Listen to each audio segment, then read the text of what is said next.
Di VT sebelumnya, kita sudah mengulas ringkas mengenai buku ini. Dan kali ini kita akan membahas bab per bab. Sebisa mungkin saya akan mengulasnya secara singkat dan padat. Jadi saya sudah menandai ya beberapa poin-poin penting di buku ini. Kita mulai dari prolognya.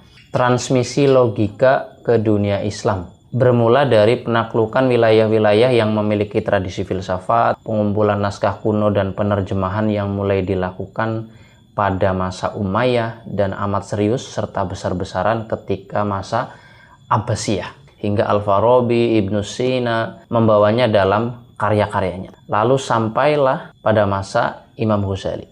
Bagian ini seperti kita sedang membaca masuknya filsafat ke dunia Islam, atau seperti sejarah awal keilmuan yang bercorak rasional pada peradaban Islam. Bab 1, Al-Ghazali dan logika. Di bab ini dimulai dari biografi intelektual Imam Ghazali, kemudian dilanjutkan dengan kedudukannya di dalam logika. Dijelaskan mengenai latar konteks sosiohistoris di masanya, bahwa saat itu filsafat memang sedang digandrungi. Selain itu, aliran kebatinan ya, maksudnya Syiah di sini, juga banyak pengikut dengan coraknya yang lebih politis. Al-Ghazali sebagai guru besar di Nizamiyah mempelajari filsafat secara otodidak di waktu senggangnya usai mengajar. Ia berhasil menguasai filsafat, menulis Maqasid al-Falasifah, lalu Tahafut al-Falasifah, dan ini kitab yang paling terkenal di Indonesia misalnya ya,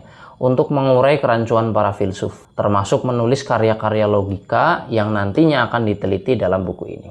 Masih di bab 1, nanti akan diuraikan periodisasi dan kronologi literatur logika Al-Ghazali. Ini menarik ya, 5 kitab Imam Ghazali mengenai logika diuraikan secara historis, serta dijelaskan latar belakang kepenulisan atau maksudnya masing-masing, serta ditujukan untuk siapa. Urutan secara historisnya bisa kita lihat ya. Bab 1 ditutup dengan bahasan evaluasi objek pembahasan logika.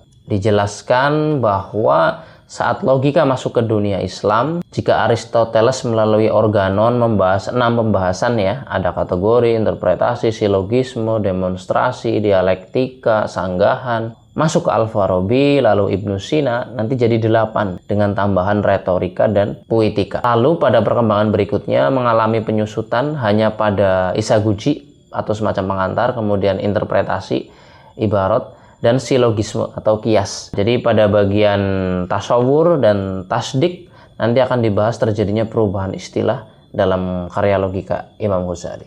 Pada bab 2 dari Yunani, modifikasi logika Aristotelian. Di bab ini saya merasa penulis terlalu panjang lebar ya, khususnya dalam menjelaskan ilmu logikanya, sehingga rasa-rasanya hal yang seharusnya jadi poin-poin utama, yaitu modifikasinya, malah seolah-olah terkerdilkan begitu. Di Maqasid, pola modifikasi dalam hal istilah, detail, dan kompleksitas pembahasan dan contoh yang dipaparkan tidak terlalu terlihat, masih mengikuti Ibnu Sina, atau kalau ditarik lagi berarti Aristoteles. Di Mi'yar lebih kaya akan hal tersebut.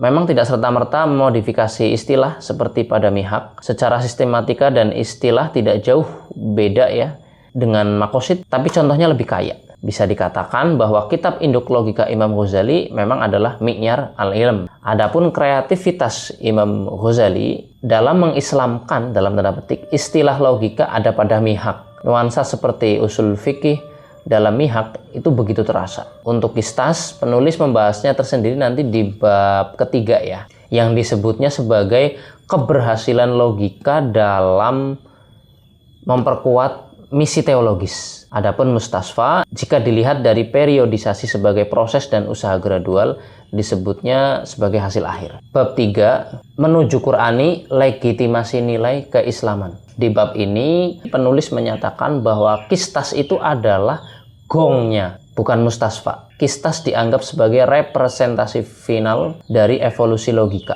Jadi memang logika di Qistas juga diadaptasi dari logika Yunani, tetapi munculnya legitimasi Quran menjadikan Qistas berbeda.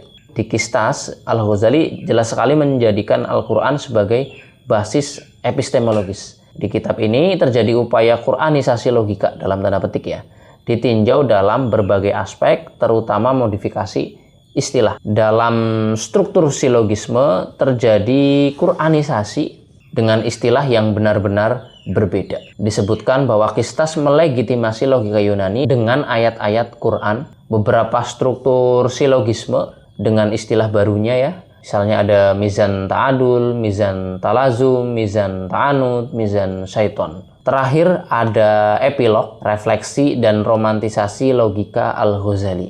Di sini penulis menyebutkan bahwa Al-Ghazali adalah orang pertama yang secara komprehensif berhasil mencerabut logika dari akar filsafatnya, menjadikannya ilmu yang independen dan mengislamisasikan dalam tanda petik logika Yunani. Ada beberapa poin yang bisa disebut di sini, misal seperti Al-Ghazali berhasil mengawinkan logika Yunani dengan ilmu-ilmu internal Islam, terutama usul fikih. Selanjutnya, yang menunjukkan langkah islamisasinya adalah usahanya dalam meletakkan legitimasi Qurani. Jika narasi dalam sejarahnya bahwa Aristoteles inspirator lahirnya logika, maka Imam Ghazali datang untuk menegaskan bahwa Al-Quran juga telah menyediakan bahan dasarnya, dalil untuk berlogika sudah diajarkan di dalamnya. Imam Ghazali dianggap telah mengantarkan logika menuju zona nyaman ortodoksi. Pada akhir buku, kita akan melihat daftar modifikasi istilah Yunani dalam ilmu logika menjadi istilah baru. Bisa kita lihat bersama. Nah, ini daftarnya, nanti bisa di stop ya kalau ingin membacanya.